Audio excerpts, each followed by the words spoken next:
સંપૂર્ણ સર્જન ઈશ્વરની કૃતિ છે. સર્વત્ર પ્રભુનો જ વાસ છે. છતાં આપણે એને જાણી કે અનુભવી શકતા નથી. અંતર અવકાશમાં પ્રસરે છે ઐશ્વરીય પ્રભુત્વ. તે પ્રભુત્વની પ્રીત અને પ્રકાશને આપણે કેવી રીતે સમજી, નિહાળી અને માણી શકીએ? તો વિનવીએ કે હે મારા સર્જનહાર, મારે આપના સંગાથને અનુભવવો છે, આપમાં ભળવું છે. મને સમર્પણ ભાવની જાગૃતિમાં તરાવો, જેથી અંતરવિહારની સ્વાનુભૂતિથી હું આપની દિવ્ય પ્રીતને અનુભવી માણી શકું.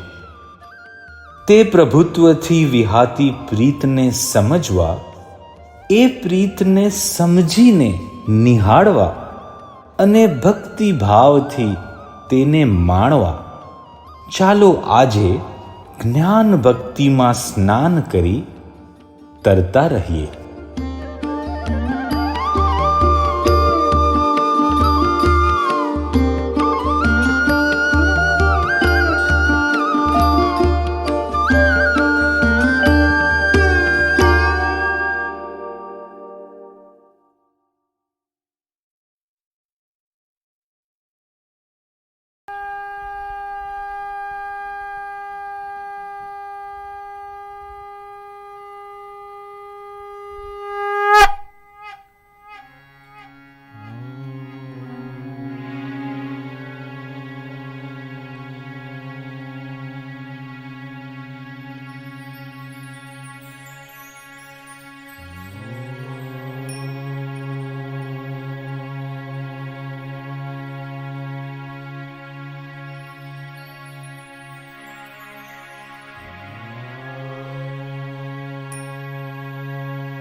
આપ સૌને અમારા વંદન.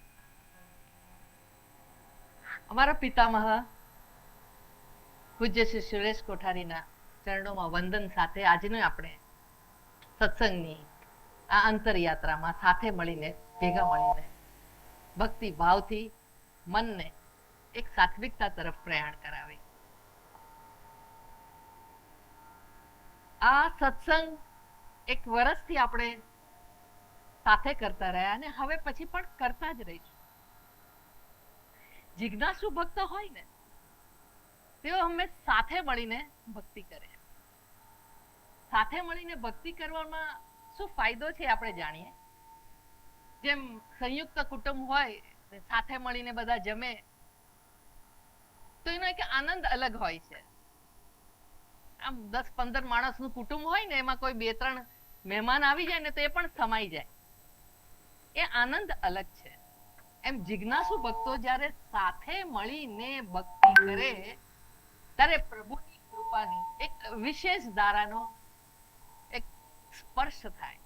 કેવી રીતે થાય? કારણ જિજ્ઞાસુ ભક્તોને એક જ વસ્તુ હોય, જિજ્ઞાસા, સ્વયંને જાણવાની. તેથી સત્સંગમાં શ્રવણ વખતે એક એકાગ્રતા હોય અને એક સૂક્ષ્મ સમજની પણ સાથે તત્પરતા હોય. આ એકાગ્રતા અને તત્પરતાના લીધે જે પ્રભુની પ્રાણ શક્તિ અત્યારે સર્વત્ર અહીંયા છે, એ એકાગ્રતા અને તત્પરતાના લીધે સહજતાથી એને ઝીલી શકાય છે. જીવન જીવવા પૂરતું તો આપણે પ્રભુનું ધન બધા જ વાપરતા હોય છે, પણ એનું વિશેષ ધન આપણે કોઈ વાપરી શકતા નથી. કારણ મન વિચારોમાં રહે છે.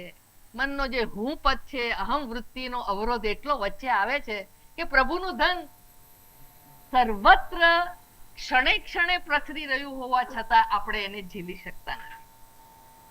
તો જિજ્ઞાસુ ભક્તો જ્યારે જિજ્ઞાસુ ભાવથી, તત્પરતાથી એક ભાવની વિશુદ્ધતાથી સાથે મળીને બધા સત્સંગ કરે ત્યારે એને પ્રભુને વિનંતી કરવી ન પડે. એનું મન જ નમામી ભાવમાં લીન થઈ જાય. એનું મન નમામી ભાવમાં લીન થઈ જાય પછી એને પ્રભુને વિનંતી ના કરવું પડે કે હે વિઘ્નહર્તા, મારું અજ્ઞાનનો અંધકાર દૂર કરો. હે સદગુરુ, મારો અહમ વચ્ચે આવે છે. એને એવી વિનંતી કરવી ન પડે, કારણ એને ખબર છે સાથે મળીને સત્સંગ કરવામાં કે કરેલા કર્મના ફળ મારે ખુદ જ ભોગવવાના છે. આ કર્મ સંસ્કારોનું આવરણ તો આ સત્સંગના સહારે આપમેળે વિલીન થશે જ. તેથી એ વિચારોથી કોઈ વિનંતી ભાવમાં ન રહે, પણ એક નમામી ભાવમાં રહે, એક ભાવ સ્થિતિમાં રહે. ચાલો આપણે પણ સાથે મળીને અત્યારે વિઘ્નહર્તા ગણેશજીને, સદગુરુને અને ભક્ત શિરોમણી હનુમાનજી નમામી ભાવથી સ્તુતિ કરીએ. નમામી ગણેશ.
આપની મારુતિ ગતિમાં ભાવની ગંગા વહે.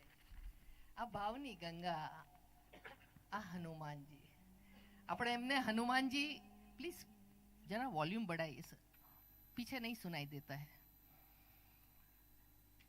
હનુમાનજી એટલે ભક્તિનો સ્ત્રોત, ભાવનો સ્ત્રોત. આપણે એને એક આકારમાં જ જોઈએ છે. શરૂઆતમાં જેમ આપણે ABCD શીખીએ ત્યારે A ફોર એપલ, એપલ બાજુમાં મૂકવું પડે એમ. પણ જિજ્ઞાસુ ભક્ત કહે છે મારે તો ભક્તિ ભાવના સ્ત્રોતમાં, એ ભાવની ગંગામાં તરતા અંતર યાત્રા કરવી છે ને પ્રભુમાં સમાઈ જવું છે. આજનો વિષય છે પ્રભુત્વથી વિહાતી પ્રીત. એ વિષયના ઊંડાણમાં જઈએ એ પહેલાં કહું કે આ વિષયના ખૂબ ઊંડાણમાં અમારા પિતામાં પૂજ્ય શ્રી સુરેશ કોઠારીએ પદ્ય પદોથી આ દર્શાવ્યું છે કે પ્રભુત્વ એટલે શું, અને એની આખી સમજણ ઉતારી શ્રી પરિમલભાઈએ એને પુસ્તક રૂપે આપણે રજૂ કર્યું છે. આજે એ પુસ્તક આપણને બધાને વિના મૂલ્યે એનો પ્રસાદ મળશે જ. અમારા પરિવારના શ્રી કુશભાઈ ત્રિવેદી, એમણે એમના દાદા દાદીના સ્મરણાર્થે આ પુસ્તક રજૂ કર્યું છે. ખોલશો. એમના દાદા શ્રી નરેન્દ્રભાઈ મોહનલાલ ત્રિવેદી તથા દાદી શ્રીમતી રસીલાબેન ત્રિવેદી. આ પુસ્તક પ્રભુત્વની વિહાતી પ્રીત આધ્યાત્મિક પુસ્તક છે, જે અંતર યાત્રાળુ છે. તેના પ્રભુત્વના ઊંડાણમાં જવું છે એની વાત છે. ચોક્કસ આનો અભ્યાસ કરવા જેવો. ઊંડાણમાં જઈએ પહેલાં મારે એક રજૂઆત કરવાની છે ખાસ, કે આપ સૌને જણાવું કે અમારી સાથે આપ ઇન્સ્ટાગ્રામ, ફેસબુક તથા યુટ્યુબ ચેનલ દ્વારા સંપર્કમાં રહી શકો છો. અમારા આ પહેલાંના બી બધા જ જેટલા સત્સંગ થયા છે યુટ્યુબ પર તમે જોઈ શકશો. સત્સંગો, ભજનો પણ છે. આજનો આ કાર્યક્રમ પણ યુટ્યુબ પર લાઈવ જઈ રહ્યો છે, તો જરૂરથી એને લાઈક, શેર કરજો, સબસ્ક્રાઈબ કરજો, ફોલો કરજો, જેથી આ પ્રભુના કેણ ઘેર ઘેર પ્રસરી શકે. અમારો એક જ ધ્યેય છે કે પ્રભુનું આ ધન છે ને પ્રભુનું ધન ઘેર ઘેર પહોંચવું જોઈએ. અને અમારી વધુ માહિતી, વિગત આપને અમારી વેબસાઇટ છે www.usuct.org પર મળી શકશે. એના પર ભજનોનું સંકલન થયું છે અને એ સાથે ભજનો પણ સાંભળી શકશો. સ્પોટીફાય, એપલ, ગાના, સાવન જેવા વિવિધ મ્યુઝિક એપ પર પણ તમે સાંભળી શકશો. આ જણાવવું જરૂરી છે ખાસ, કારણ સંપર્ક કેમ કરવો. જેમ આપણને આ પરમ શક્તિ સાથે સંપર્ક કરવા માટે પ્રભુએ અક્ષર શબ્દોની ધારા ઉતારી છે, એ છે સરસ્વતી માતાની કૃપા. જેથી આપણે માત્ર જાણી ન શકીએ, જાણવાનું નથી, જાણ્યા પછી એને અનુભવવાનું છે. સો અનુભવવાની આ યાત્રામાં અક્ષર શબ્દોનો બહુ જ મહત્વનો આધાર લે છે. આરંભમાં એ લેવો જ પડે, અને એ લેતી વખતે સમજણ આપણે ગ્રહણ કરતા જઈએ છીએ. સૌથી પહેલું તો એ સમજી લઈએ કે આપણે બધા સૌ જન્મથી ભક્ત છીએ જ. ભક્ત કોઈએ બનવાનું નથી, સ્પષ્ટતા સમજી લઈએ. કોઈએ ભક્ત બનવાનું નથી, આપણે ભક્ત છીએ જ. કારણ ભક્ત કોણ કહેવાય? જે ભગવાનની શક્તિનો ઉપયોગ કરે. અને ભગવાનની શક્તિથી તો આપણે બધા જીવંત છીએ ને. અત્યારે અહીંયા બેઠા છીએ તો જીવંત છીએ જ. તો ભગવાનની શક્તિનો જે ઉપભોગ કરે, ઉપયોગ કરે, એને જ કહેવાય ભક્ત. એટલે હરેક જીવ, આ સૃષ્ટિમાં હરેક જીવ ભક્ત છે. પરંતુ ભક્ત સ્વરૂપને અનુરૂપ, ભક્ત સ્વરૂપને સાર્થક કરે એવા વિચાર વર્તનની ખોટ છે. એ વિચાર વર્તન ધારણ કરવાનો જે પુરુષાર્થ કરવો, એના માટે આપણે સત્સંગમાં સાથે મળીને કરી રહ્યા છીએ. ભક્ત છીએ જ. આ સ્થિતિને ધારણ કરવાની એટલે આપણે વિચાર આવે ને તો શું કરવું જોઈએ મારે, એવું કયું વર્તન હોય. આપણે દ્રષ્ટાંતથી ઘણી સમજે ભાઈ આ ભાઈ ડૉક્ટર છે તો આપણે એની ડૉક્ટર તરીકે કેવી રીતે ઓળખાણ આપશું? ખાલી ડિગ્રી મેળવવાથી એ ડૉક્ટર ના જ કહેવાય. ડિગ્રી તો મળી ગઈ, પણ પછી એ પ્રમાણે એમનું વર્તન છે, એ સ્વભાવ છે કે ડૉક્ટર બીજાને આપણે કહીએ ને એક સહકારી ભાવથી બીજાનું દર્દ બી ઓછું કરી શકે, એવો ઈલાજ કરી શકે, એવો જેનો સ્વભાવ છે એ ખરો ડૉક્ટર. એમ ભક્તનો સ્વભાવ કયો? તો કે ભક્તનો સ્વભાવ એ પરોપકાર ભાવ, નિસ્વાર્થ પ્રેમ ભાવ અને સમર્પણ ભાવનું ધામ.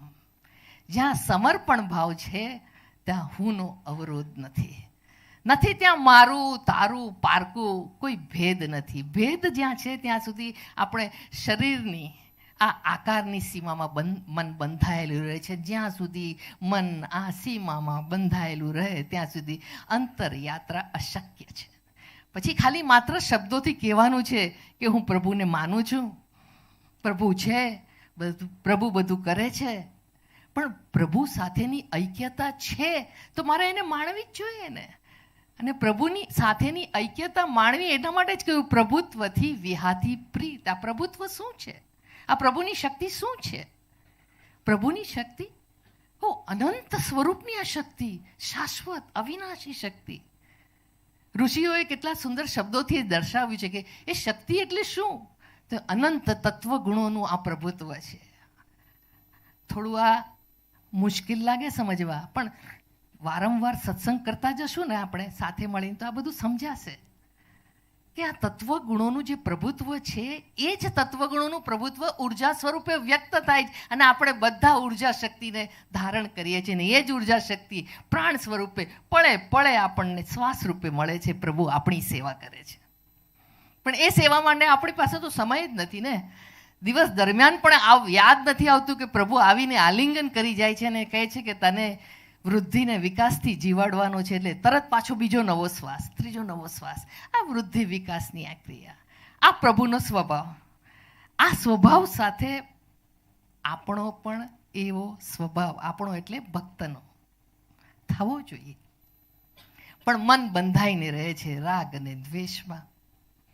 એ હુંનો અવરોધ એટલો બધો છે વચ્ચે કે એ હુંનો અવરોધને એક જેમ કે ને બ્લોકેજ આવી જાય ને, કોલેસ્ટ્રોલના લીધે લોહી પછી ફરી નહીં શકે વેન્સમાં, આર્ટરીઝમાં, કેપિલરીઝમાં, તો એ બ્લોકેજને કાઢી દેવો પડે.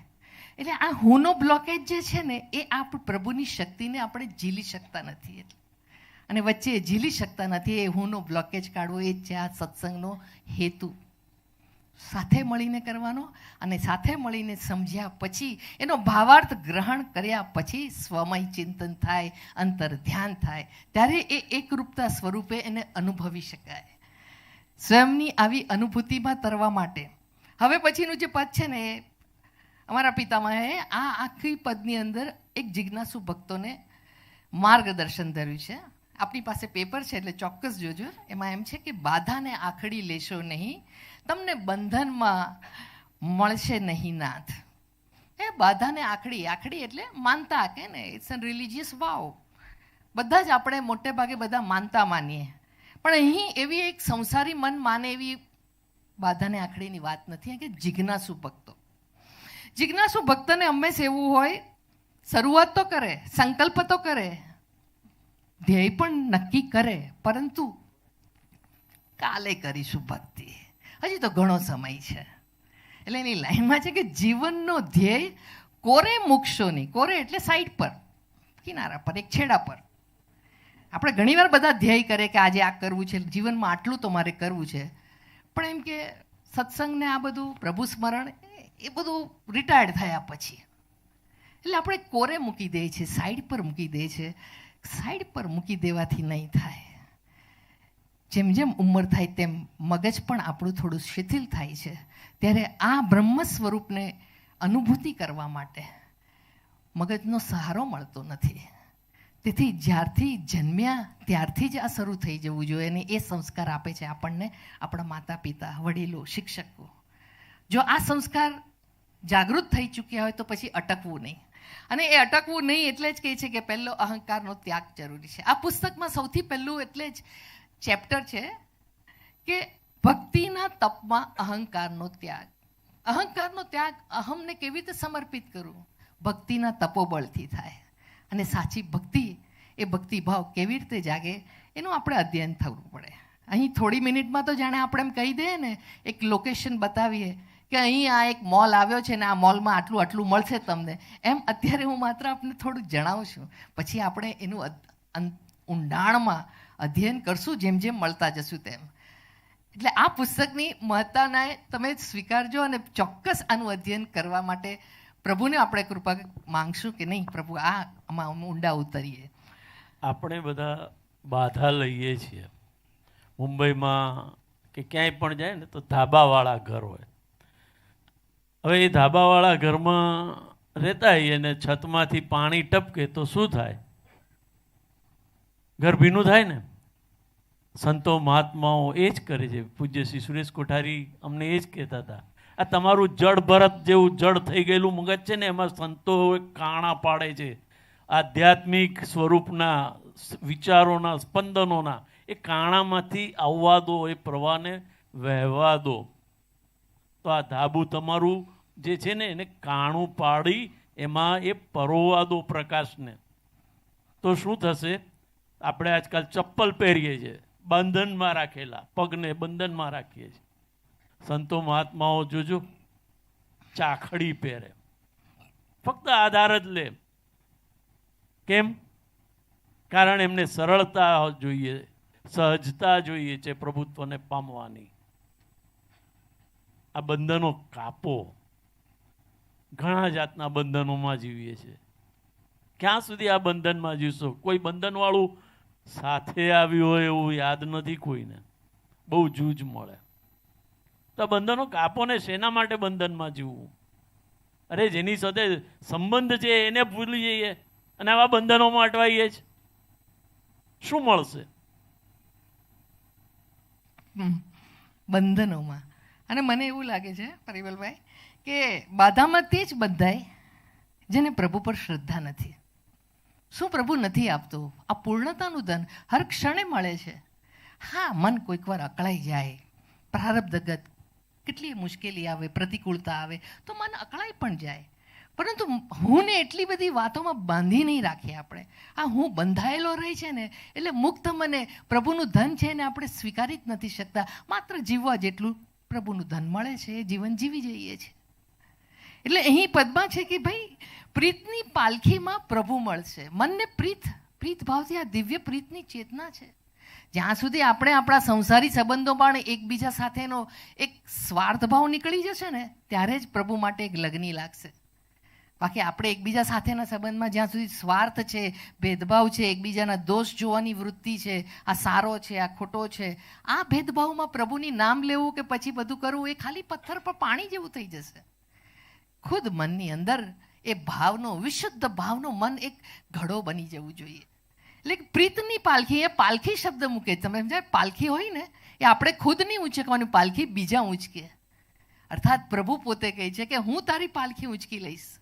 તું પ્રીત સ્વરૂપમાં તો આવી જા. પ્રીત એટલે જ નિસ્વાર્થ પ્રેમ, પ્રીત એટલે જ સમર્પણ ભાવ. ત્યાં તને આભા મળશે. અને પ્રીતના પંખીઓ પાંખ વગર, એને પછી નથી અક્ષર શબ્દોનો આધાર લેવાનો, નથી વિચારનો આધાર લેવાનો.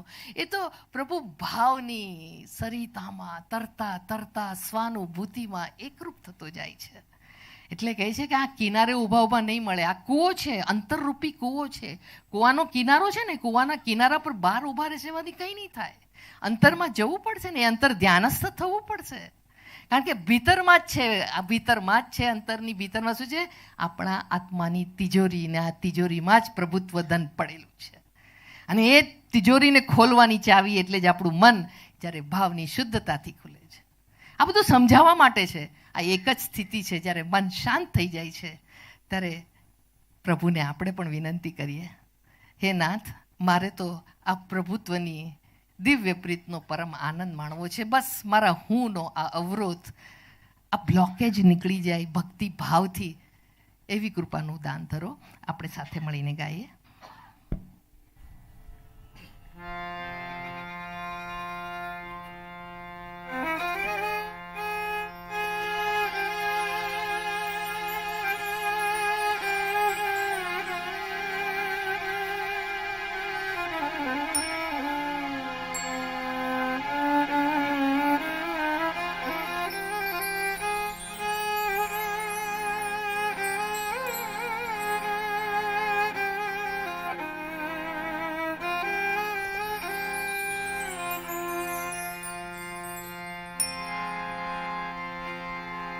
તો પ્રીત છે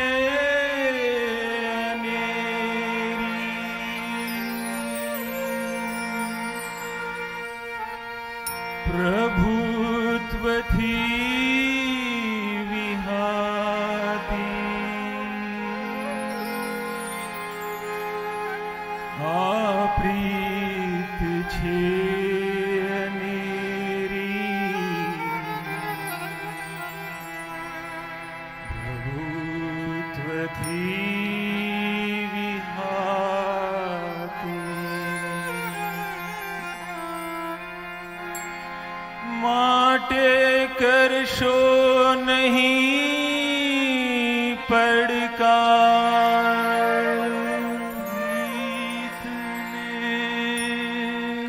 करशो नहीं पड़कार, प्रीत ने करशो नहीं पड़कार, મળશે નહીં ઉપકાર.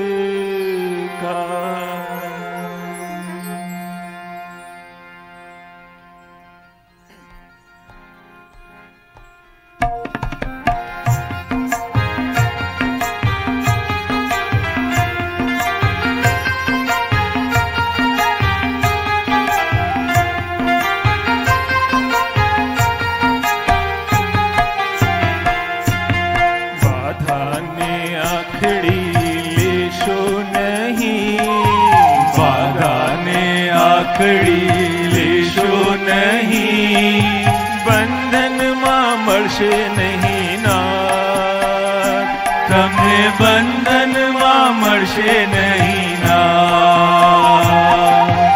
બાધાને આખડી લેશો નહીં, બાધાને આખડી લેશો નહીં, બંધનમાં મળશે નહીં નાથ, બંધનમાં મળશે નહીં નાથ.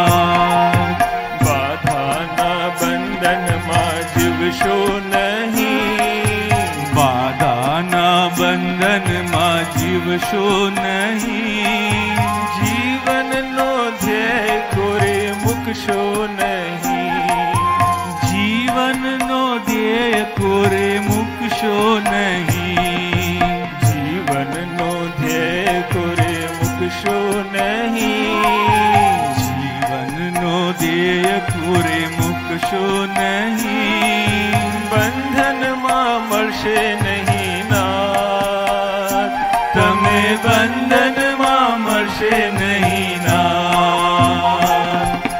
બાધાને આખડી લેશો નહીં, બાધાને આખડી લેશો નહીં, બંધનમાં મળશે નહીં નાથ, તમને બંધનમાં મળશે નહીં નાથ.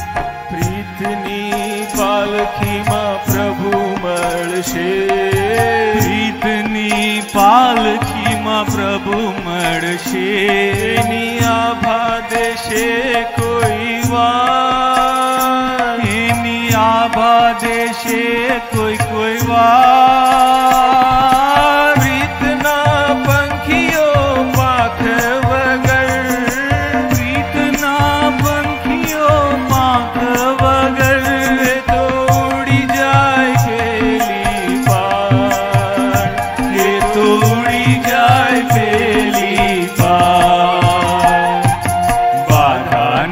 આખડી લેશો નહીં, બાધાને આખડી લેશો નહીં, બંધનમાં મળશે નહીં નાથ, તમે બંધનમાં મળશે નહીં નાથ.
લગન વગર પ્રભુ ના મળે. પ્રીતમાં ડૂબો એક વાર, તમે પ્રીતમાં ડૂબો એક વાર. કિનારે ઉભા ઉભા કાન્હો ના મળે, કિનારે ઉભા ઉભા કાન્હો ના મળે. કૂદો કૂવામાં વારંવાર, તમે કૂદો કૂવામાં વારંવાર. બાધાને આખડી લેશો નહીં, બાધાને આખડી લેશો નહીં. બંધનમાં મળશે નહીં નાથ, તમને બંધનમાં મળશે નહીં નાથ. બાધાના બંધનમાં જીવશો નહીં, બાધાના બંધનમાં જીવશો નહીં. જીવનનો ધ્યેય કોરે મૂકશો નહીં, જીવનનો ધ્યેય કોરે મૂકશો નહીં. બાધાને આખડી લેશો નહીં, બાધાને આખડી લેશો નહીં, બાધાને આખડી લેશો નહીં.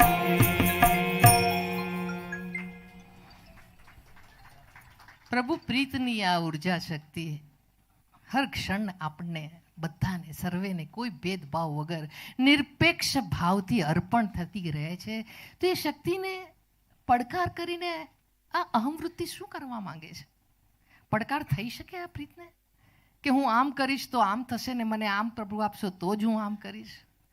તને જીવાડવા માટે પ્રભુ, તને એટલે સર્વે જીવને જીવાડવા માટે પ્રભુ કદી એવી કોઈ કન્ડિશન મૂકે છે, કોઈ શરત મૂકે છે કે તું રોજ સવારે 5 માળા કરશે તો જ આજે તને શ્વાસનું ધન આપવામાં આવશે? એવું તો નથી જ.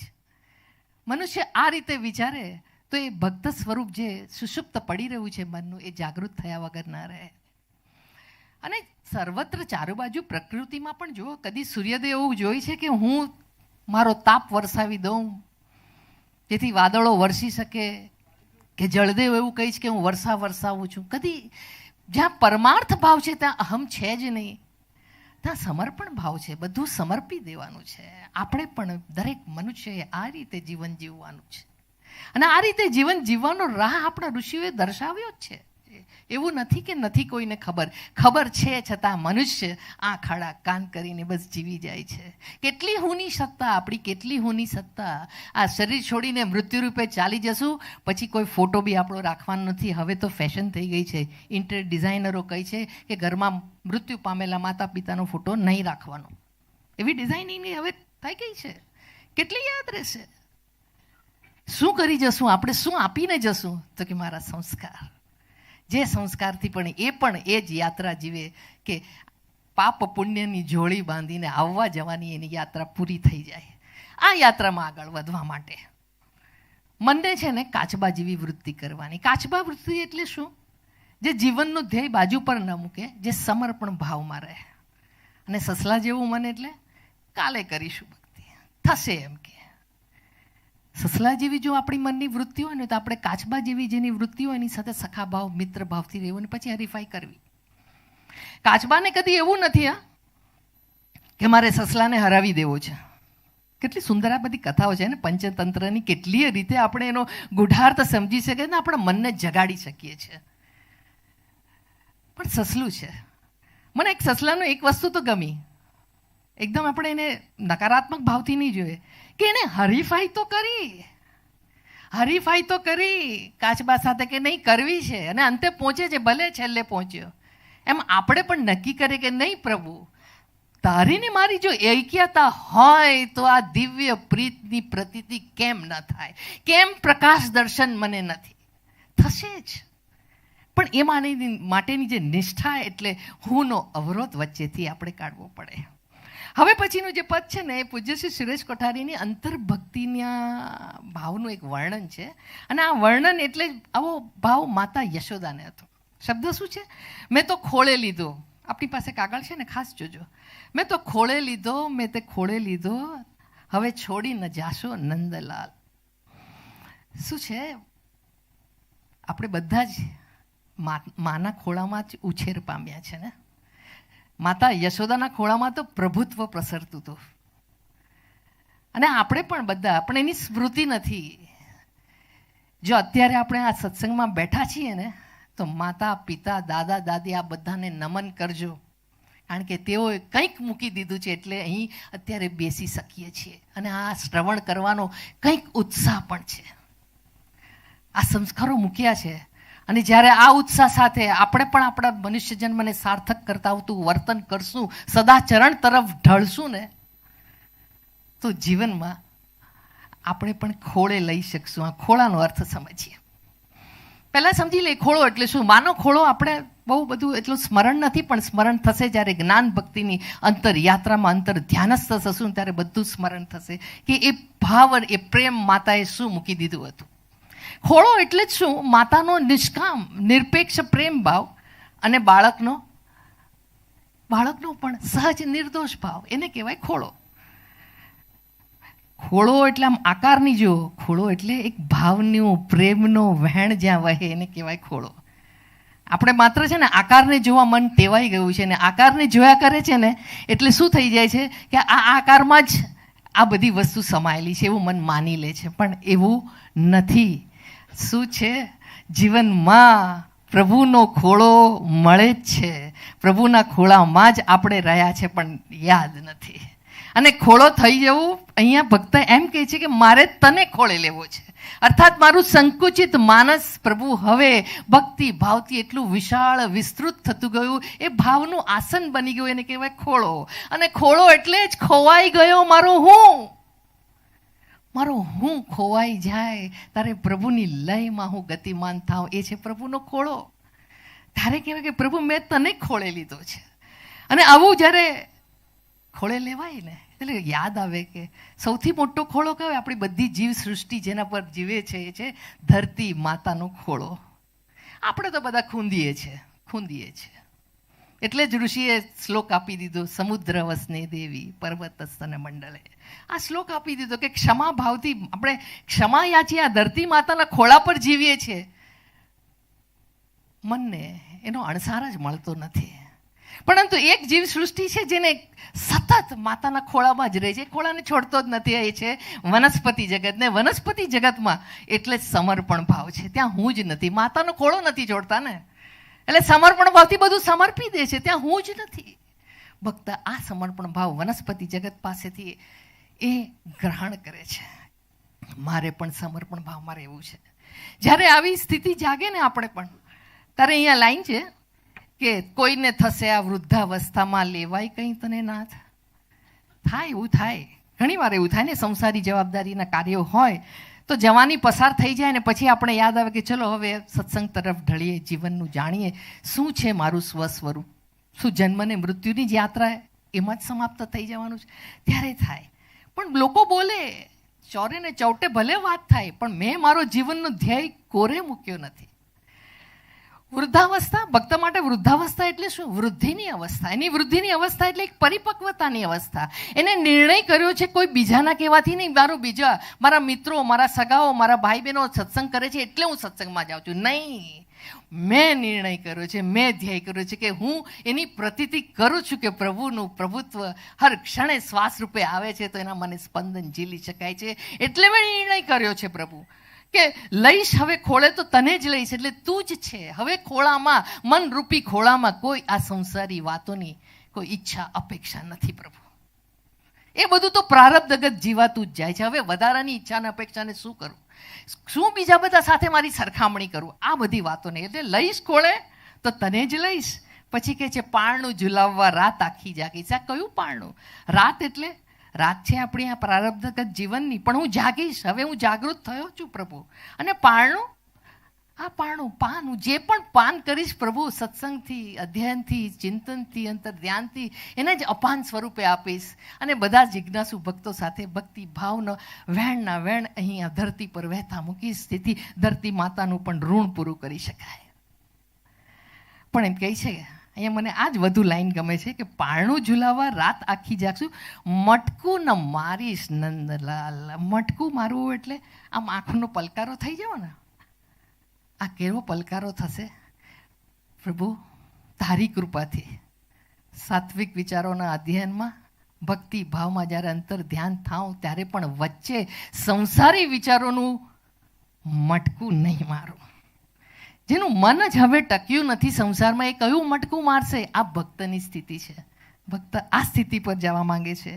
હું તો ટેવાઈ જઈશ. જો આપણે શરીરથી ટેવાઈ ગયા, પોતાના શરીરથી ટેવાઈ ગયા, ઘણીવાર આપણે કંઈક ખોડ આવે, આ આવે, જે પણ આપણે બધી સ્થિતિ શરીરથી ટેવાતા જાય જ ને.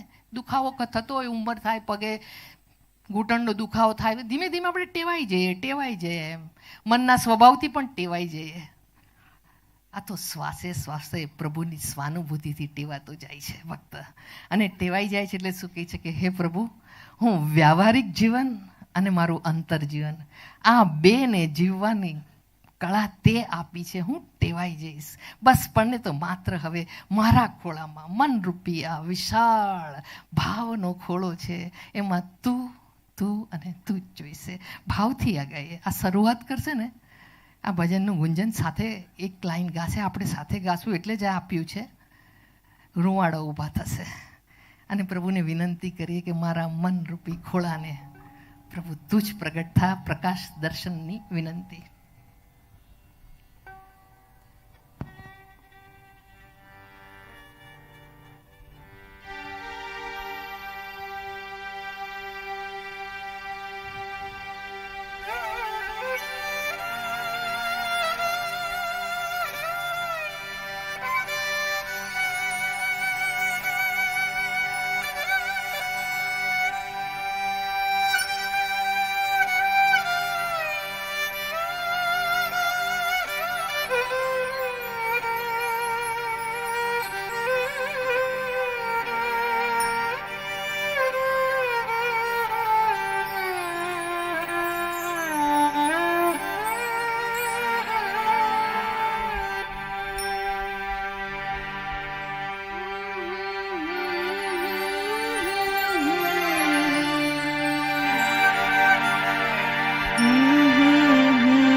નંદલાલ,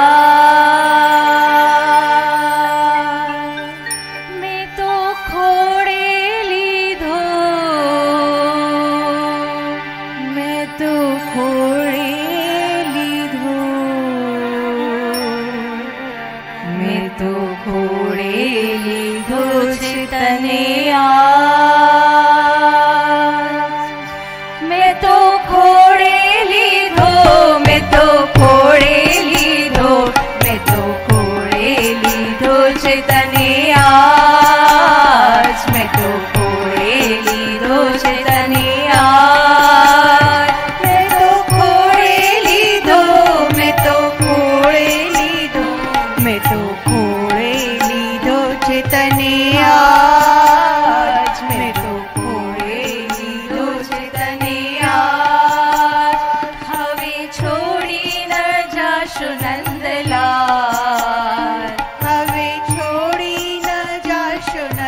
આવા પ્રભુત્વને ખોળે લેવા માટે અમને જેને સાથ સહકાર આપ્યો તે જન્મભૂમિ પ્રવાસી અમારું મીડિયા પાર્ટનર અને NM ઠક્કરના શ્રી હેમંતભાઈ ઠક્કરનો અમે ખૂબ જ આભારી છીએ.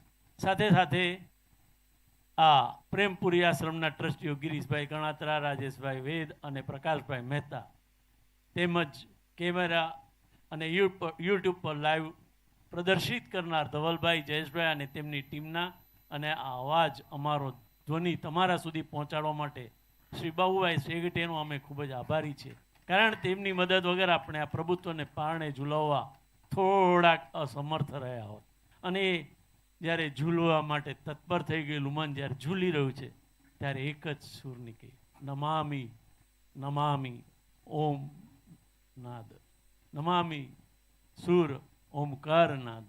તો આપણે પણ એ નાદ સાથે એકરૂપ થઈ જઈએ. ચાલો.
થયેલું મન તે તરફનું પ્રયાણ કરાવતું જીવન જીવી ગયા અને જીવી રહ્યા છે તે પૂજ્ય શ્રી સુરેશ કોઠારી અને તેમના ધર્મપત્ની શ્રીમતી લતાબેન સુરેશ કોઠારી, જેમણે અમને આ માર્ગ પર ચાલવા માટે સમર્થ બનાવ્યા. અને એથી જ અમે સૌ કહી શકીએ છીએ કે અમે સૌ સુખી સંસારી આનંદી ભક્તિવાળા નિરોગી આત્મા છીએ. અમે સૌ સુખી સંસારી આનંદી ભક્તિવાળા નિરોગી આત્મા છીએ. અમે સૌ સુખી સંસારી આનંદી ભક્તિવાળા નિરોગી આત્મા છીએ. અને એ આત્માને જ્યારે દિવ્ય ધ્વનિ સંભળાય ત્યારે એકબીજા જાડે મન પોતાના સુમન સાથે વાત કરવા લાગ્યું કે હે સખી, આજે વાજિંત્રો સંભળાય છે તે વાજિંત્રોનો ધ્વનિ ક્યાંથી આવે છે, કોણ અમને સંભળાવે છે તે તું જરા દર્શાવ તો ખરી.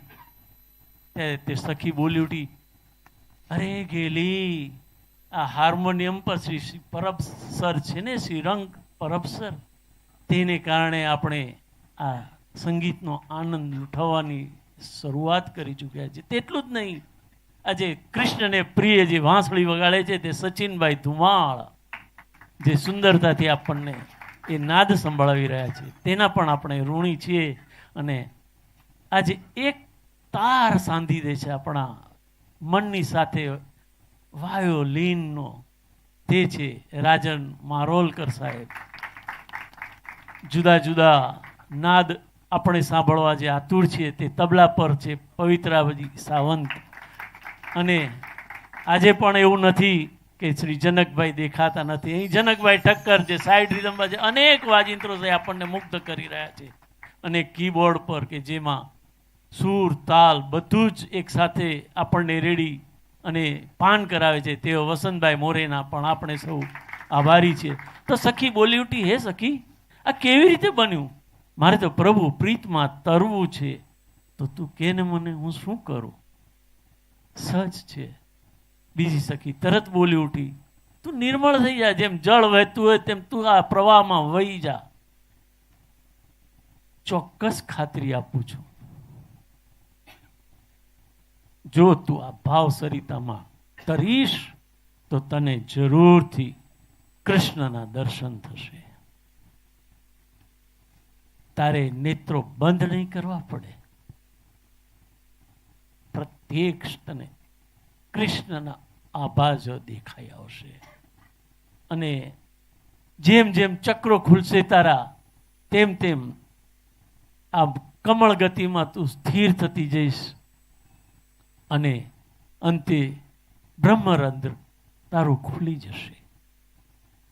જેવી રીતે ખેતરોમાં ધાન્ય વેરી દેવામાં આવે ને એની કણે કણમાંથી અનેક છોડ ઉગી નીકળે છે, કૂંપળો ફૂટીને એ મધુર સુવાસ રેલાવે છે, તેવી જ રીતે તારી અંદર પણ ભક્તિભાવની કૂંપળ ખીલી હશે.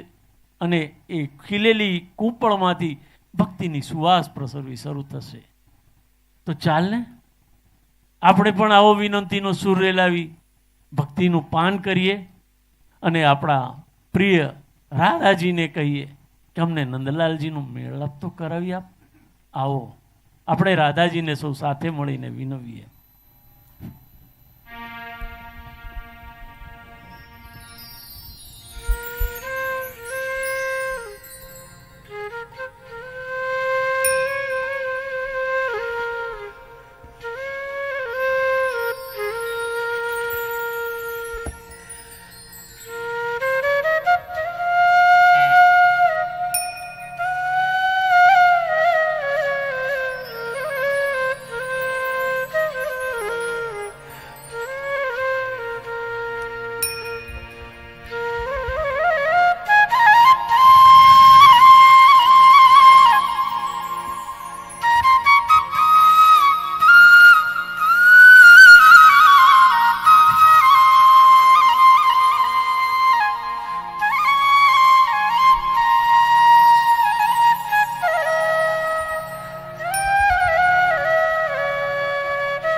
તરવું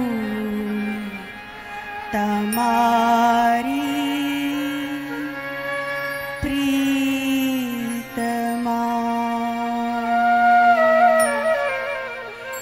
હે રાધાજી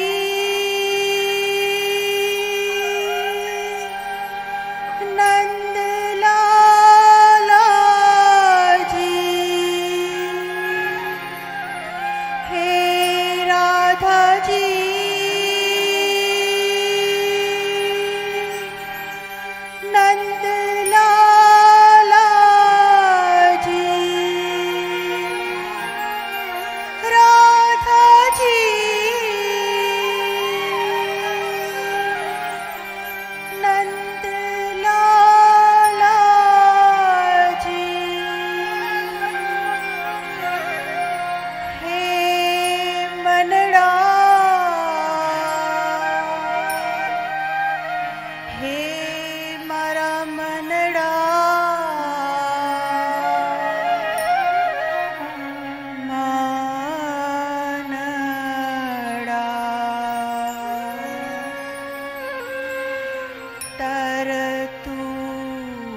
પ્રભુની પ્રીતમાં વહેતું રહેજે.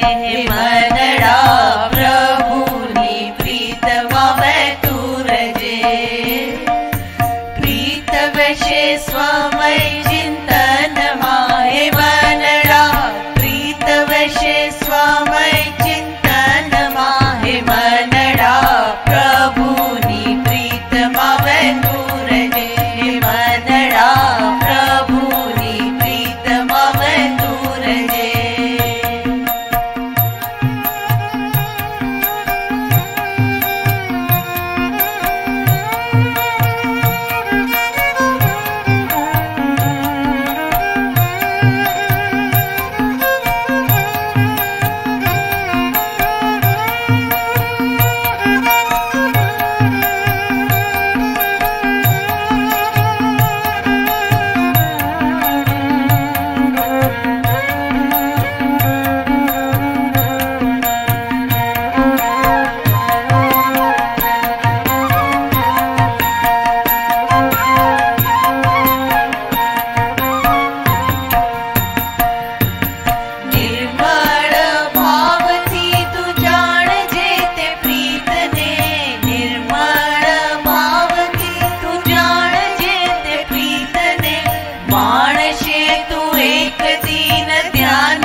નાદમાં સ્થિત કરો.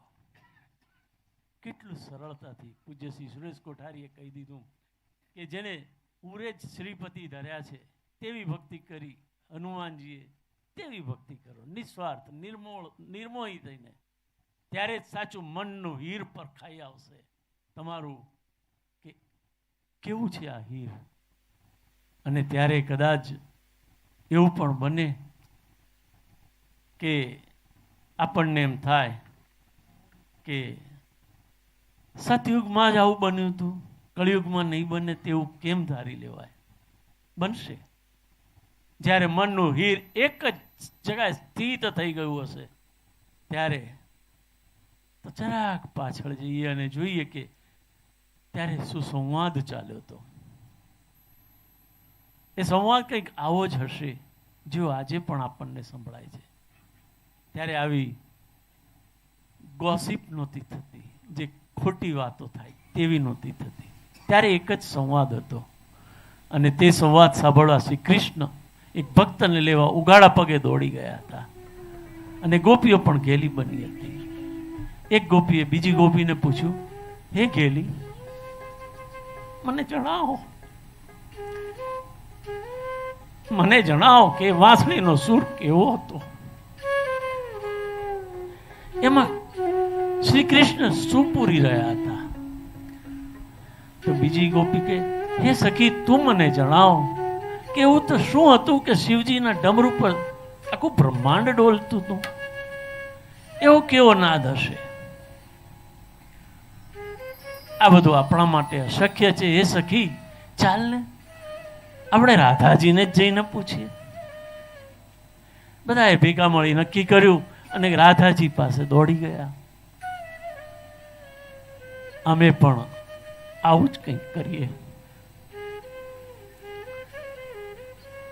જ્યારે સંસારીઓને કાંઈ પણ ભીડ પડે ને ત્યારે ગુરુજન પાસે દોડી જાય. એક ભક્ત બીજા ભક્ત પાસે દોડી જાય અને ભક્તો સૌ મળી રાધાજી પાસે દોડી જાય અને શ્રી કૃષ્ણની કૃપા યાચના કરે.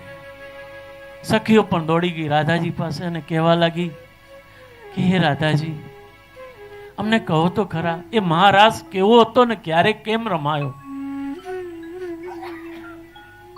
રાધાજીએ ખૂબ જ વિચાર કરવા જેવો પ્રશ્ન પૂછ્યો, પણ હે સખી, તમે સૌ શ્રી કૃષ્ણના પ્રિય છો તેથી તમને જણાવું છું કે ત્યારે નભમંડળમાં તારલિયાઓ સંપૂર્ણપણે પ્રકાશિત હતા.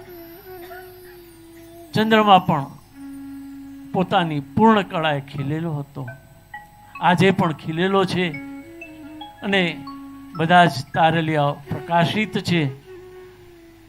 ત્યારે આ નાદ સંભળાતો હતો. ના, પણ હે રાધાજી, અમને કહો ને કે નાદ કેવો હતો અને ક્યારે ક્યાં વાગ્યો હતો? અમને ખાતરી છે એ બંસરીનો સૂર નહોતો, એ માત્ર ડમરૂનો પણ નાદ નહોતો. તે શુદ્ધ નાદ હતો, એ શુદ્ધ નાદ હતો અને શું નાદ હતો? એ કેવો નાદ હતો? રાધાજી કહે, આ પ્રશ્ન બહુ જ ગહન છે. મારા મનને અનુભવવા માટે હું વારંવાર વીણું છું. આપ સૌ પણ અમારી સાથે જોડાઓ અને તન મન ધન સમર્પી અને ભક્તિમાં મગ્ન થઈ જાઓ. રાધાજી કહે છે, તો કેવો નાદ હતો તે પૂછવા આપણે ચાલો ને સૌ કૃષ્ણ પાસે જ જઈએ. શ્રી કૃષ્ણ પરમાત્મા સ્વરૂપ છે તે દરેકને જાણે છે. હજી હમણાં જ અહીં હતા અને હમણાં ત્યાં પણ ગયા.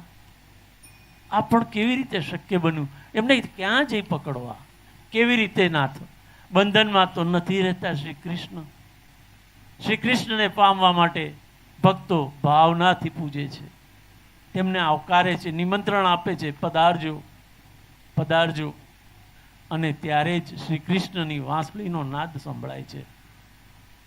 તો શિવ ભક્ત હતી એ સખી બોલી ઉઠી, તો શિવજીના ડમરૂનો નાદ કેવો હતો?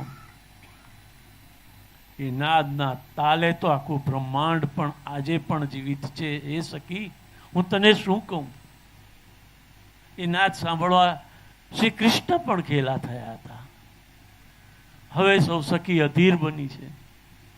શ્રી કૃષ્ણ પરમાત્માએ પણ પાંસળીનો સૂર રેલાવ્યો, બંસરીનો સૂર રેલાવ્યો અને શ્રી કૃષ્ણે ડમરૂનો નાદ પણ પ્રગટાવ્યો. તો એની ઉપરનો પણ શું નાદ હોઈ શકે? સૌ ભેગા મળી શ્રી કૃષ્ણ અને શ્રી શિવજીને મળ્યા છે. માતાના આશીષ લે છે અને કે છે, હે માં, આપ જ કહો, હે રાધાજી આપ જ કહો.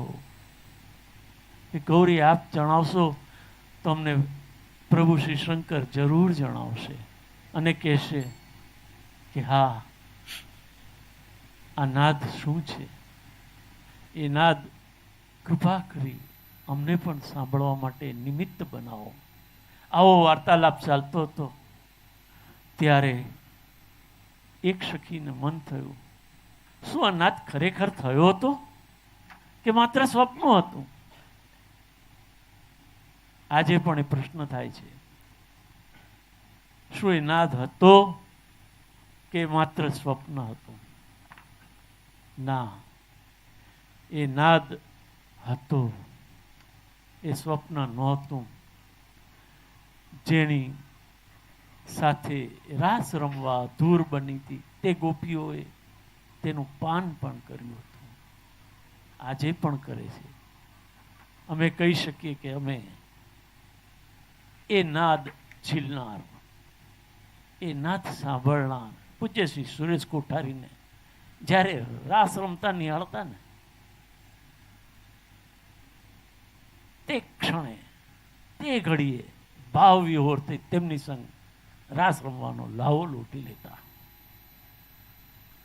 અને ત્યારે સુરમંડળમાંથી જાણે માતા સરસ્વતી, માત સુરદેવી ગાયત્રી પોતે શબ્દો રૂપે વહેતી મુક્તિ પોતાની વાચાને તેઓ નાદ, તેઓ સુર, તેવા શબ્દો એક સામાન્ય અસામાન્ય સ્થિતિ સર્જી પૂજ્ય શ્રી લતાબેન એવા ભાવથી રેલાવે, એવા ભાવથી રેલાવે કે અમે એમને બા કયા વગર રહી ન શકીએ. કારણ કે ખોળે ખૂંદવું હોય ને તો માતા પછી પ્યારો ખોળો હોય બાનો. જો ઘરમાં જેના વડીલો હોય ને એને બાની ને માની મહત્તા સમજાય. પણ હવે સંયુક્ત કુટુંબની ભાવનાઓ લુપ્ત થતી અટકી જાય તો જ આ લાવો માણી શકાય. તો આપણે પાછા સતયુગમાં જઈએ અને શ્રી કૃષ્ણ, રાધાજી, માતા ગૌરી અને શ્રી શંકરને વિનંતી કરી કે આપ અમને જણાવો કે સુર શું હતો, કેવો હતો. સૌ સખીઓ અધીર બની છે અને ત્યારે શ્રી કૃષ્ણ અને શ્રી શંકર પ્રભુ મસ્કાય છે અને કહે છે, ખરેખર તમે સાંભળવા અધીર છો? શું તમારા મનને આતુરતા છે? તો જરૂર એ નાદ સંભળાશે. એ નાદ સાંભળવા અધીર બનીએ. મન તલપાપડ બન્યું અને સંગીતની દેવીને વિનંતી કરી કે નાદ તું અમને સંભળાવો. ત્યારે એ કંઈક નાદ એવો થયો, એ ઘુમ્મર, હે ઘુમ્મર, હે ઘુમ્મર.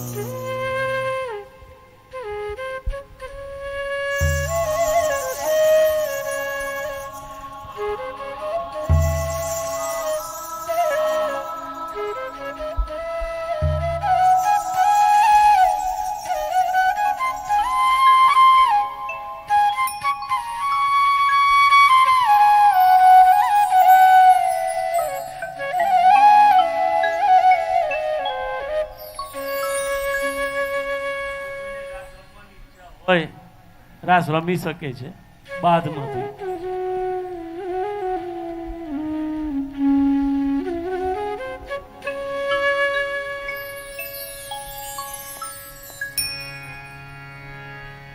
ઘુમર હે ઘુમર, હે ઘુમર ઘુમર ઘુમર ઘુમર રાસ ચાલ્યો રે યમુના તીરે રાતજી આજે રાસ ચાલ્યો રે.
ચાલો.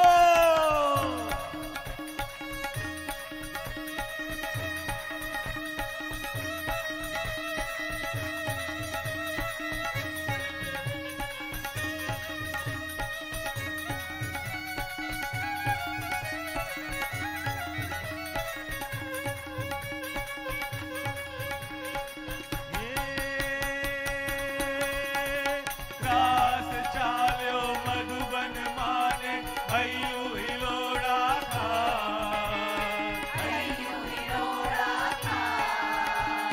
ગોકુળમાં ગાયો મદમસ્ત બની છે કાનો બંસરી બજાવતું જાય કાનો બંસરી બજાવતું જાય કાનો બંસરી બજાવતું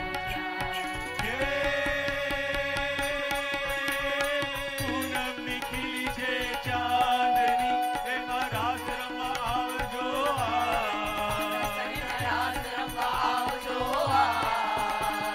દર્શન નિરાળા રાસના નિહાળવા આવ્યા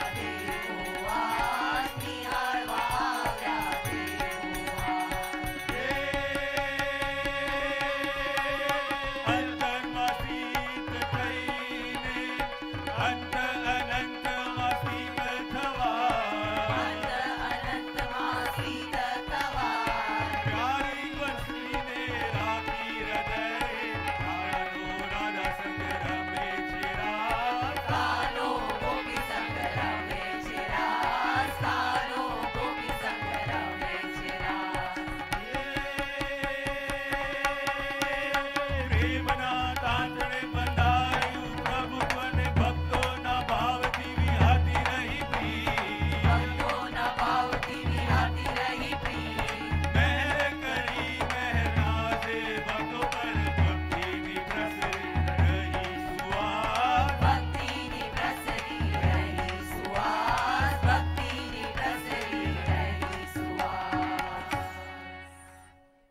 બસ આવો જ રાસ ત્યારે રમાતો હતો.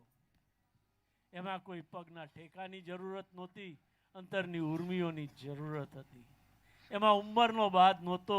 કોઈ સખી 5 વર્ષની હતી, કોઈ 8 વર્ષની હતી, તો કોઈ 95 વર્ષની હતી. બધી સખીઓ રાસ રમતી હતી. આટલી સુંદર એક એવું નહોતું કે મને નૃત્ય આવડે જ, મને રાસ કરતા આવડે જ, એવું નથી. બસ બધા અહીં એક ભાવના વહેણ વહેતા હતા. મને એવું જ લાગતું હતું કે શુદ્ધ ભાવના વહેણ વહેતા હતા. અને શુદ્ધ ભાવના વહેણની પ્રતીતિ એટલે પ્રસન્નતા છવાઈ ગઈ. જો અમારા બા 94 વર્ષે ઊભા થાય અહીંયા તો એનો અર્થ એ જ કે પ્રસન્નતા વહેતી હતી. અમારા લાતાબાને વંદન.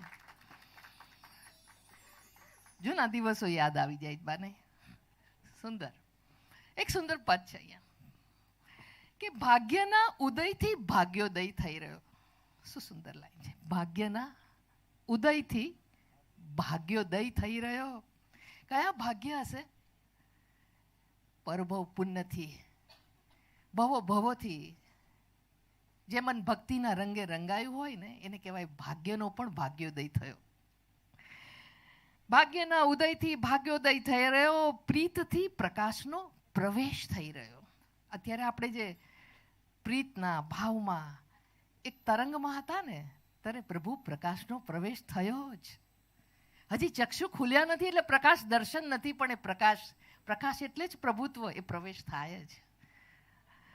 પ્રીતથી પ્રકાશનો પ્રવેશ થઈ રહ્યો, ચરણોમાં દ્રષ્ટિ ધરીને સમર્પી સઘળું રહ્યો. પ્રભુના ચરણો એટલે જ પ્રભુની પ્રાણ શક્તિ. પ્રભુની પ્રાણ શક્તિ એ જ પ્રભુની ગતિ. એ ગતિથી પ્રભુ આપણી પાસે આપણને મળવા આવે છે, આપણને આલિંગન કરવા આવે છે. એ ચરણોમાં હું બધું જ અર્પી દઉં છું, કારણ પ્રભુ તારા ચરણોથી તું મને આલિંગન કરે છે, તારે તારું પૂર્ણતાનું બધું જ ધન મળી જાય છે. હું માત્ર જીવંત નથી રહેતો, આ શરીર જીવંત નથી રહેતું, મારા મનને અનંત અંતરયાત્રાનું માર્ગદર્શન મળતું જાય છે. હું એ અંતરયાત્રામાં ધ્યાનસ્થ થતો જાઉં છું. એટલે ભક્ત કહે છે કે મેં બધું જ સમર્પી દીધું. આજ હવે શું થયું? આજ હવે અપાર શક્તિથી ઘડવૈયો બન્યો. પ્રભુની વિશેષ શક્તિ પુરાતી જાય ને. પ્રભુની વિશેષ શક્તિનું ધન પુરાતું ગયું. ભક્તિના માર્ગે એકલો ન રહ્યો. હવે હું ભક્તિના માર્ગે એકલો ન રહ્યો. દિવ્ય પ્રીતનો સંગાથી શ્રી કૃષ્ણ સંગ રહ્યો. શ્રી કૃષ્ણ ચૈતન્ય મારી સાથે ને સાથે હતું. ઘેરી ગુલાબી નયનથી, મધુરી મધુરી મુસ્કાનથી. ઘેરી ગુલાબી નયનથી એટલે કેવો એક ગુલાબી પ્રકાશ પ્રસરતો હતો, અને મધુરી મધુરી મુસ્કાનથી આજ હવે શ્રી કૃષ્ણ, આ શ્રી કૃષ્ણ ચૈતન્ય મુજમાં દિવ્ય શક્તિથી પ્રવેશી રહ્યો. પ્રભુત્વની દિવ્ય પ્રીતની આ શક્તિથી એ પ્રવેશી રહ્યો. હવે માતૃત્વની ધારાઓ અપાર વછૂટી રહી. વછૂટી શબ્દ કે ને સહજ આપોઆપ સ્વયંભૂ પ્રસરે. માતૃત્વની ધારાઓ અપાર વછૂટી રહી.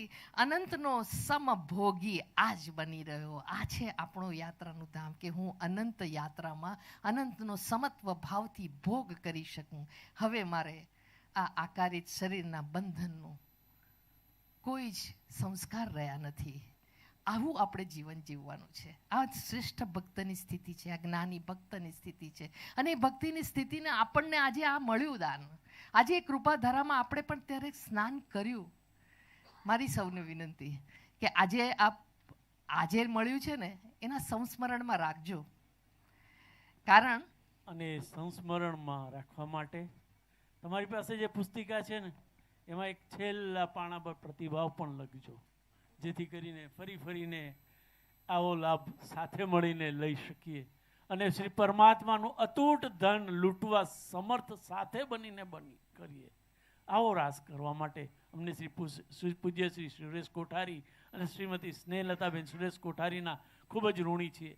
એટલું જ નહીં, પણ જ્યારે આ રાસ તેમની સંગ રમતા ને ત્યારે પ્રત્યક્ષ અનુભૂતિ થતી હતી.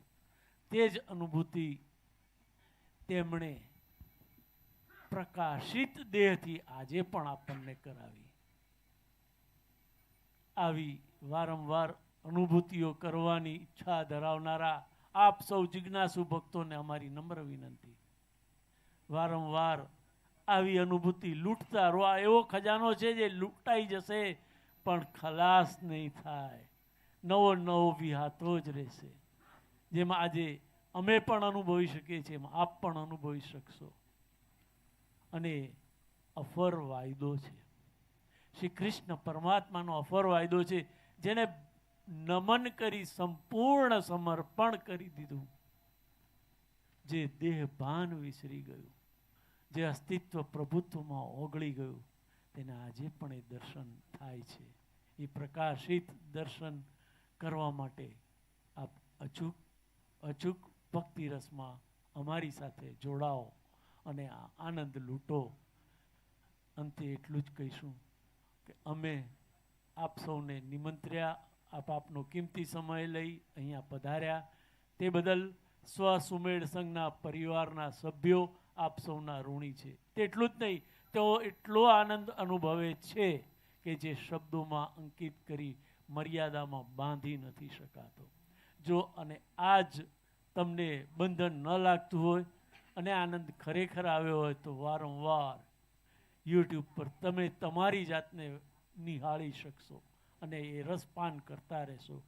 હવેથી અમે દર મહિનાના બીજા શનિવારે કદાચ મળીશું. જે પ્રત્યેક શનિવારે મળતા હતા તે નહીં મળીએ, કારણ બીજી જગ્યાએ પણ જિજ્ઞાસુ ભક્તો અમને નિમંત્રી રહ્યા છે અને અમારે જવું પડશે. અમે પૂજ્ય શ્રી સુરેશ કોઠારીએ કહ્યું હતું અને વચન આપ્યું છે કે ગુજરાતના ગામડે ગામડે અમે ફરીશું અને ભક્તિ રસપાન કરાવશું. ગીતા જ્ઞાનની ગંગામાં અમે ગાન સ્વરૂપે અમને ફેલાવીશું અને વંદન કરીશું.